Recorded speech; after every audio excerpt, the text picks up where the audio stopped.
আসসালামু আলাইকুম রহমতুল্লাহি ওয়া বারাকাতুহু। সম্মানিত দর্শক ও শ্রোতা, প্রিয় নবী মুহাম্মদ রাসূলুল্লাহ সাল্লাল্লাহু আলাইহি ওয়াসাল্লাম ইবাদতের পরিমাণ নির্ধারণ করার ক্ষেত্রে আমাদের জন্য সর্বোত্তম আদর্শ।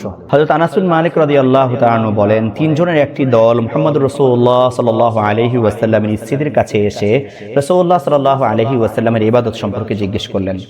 যখন আম্মা জানরা রাসূলুল্লাহ সাল্লাল্লাহু আলাইহি ওয়াসাল্লামের ইবাদতের পরিমাণ তাদেরকে জানালেন, তখন তারা সেটাকে কম মনে করলেন এবং বললেন, নবীজি তো নবীজি, আমরা তো তার থেকে অনেক অনেক নিম্ন স্তরে অবস্থান করি। আল্লাহ তাআলা তার পূর্বের এবং পেছনের কোনো গুনাহ থেকে থাকলে সব কিছু আল্লাহ তাআলা মাফ করে দিয়েছেন। অথবা তাদের একজন বলল, আমি সারা রাত্র নামাজ পড়বো। আরেকজন বলল, আমি সারা জীবন রোজা রাখবো, একদিনের জন্য রোজা ভাঙবো না। আরেকজন বলল, আমি মহিলাদের থেকে দূরে থাকবো, কখনোই বিয়ে করব না। অতঃপর রাসূলুল্লাহ সাল্লাল্লাহু আলাইহি ওয়াসাল্লাম তাদের কাছে আসলেন এবং বললেন, তোমরাই কি এই কথাগুলো বলেছো? শোনো, আল্লাহ তাআলার শপথ করে বলছি, তোমাদের মধ্যে আমি আল্লাহ তাআলাকে সবচেয়ে বেশি ভয় করি এবং সবচেয়ে বেশি তাকওয়াবান।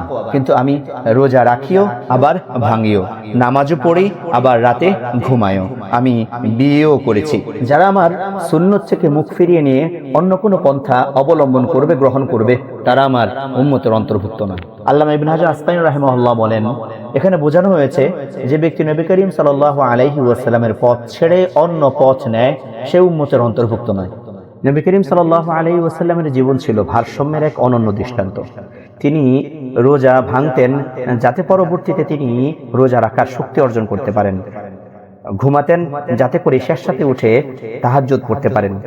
আল্লাহর পথে চলা মানেই কষ্টে নিজেকে জড়ানো নয়, বরং নবী সাল্লাল্লাহু আলাইহি ওয়াসাল্লাম যেমন সহজ, সুন্দর ও ভারসাম্যময় জীবন কাটিয়েছেন, আমরাও তার সুন্নাহকে আঁকড়ে ধরে তেমন ভারসাম্যপূর্ণ জীবন কাটাবো।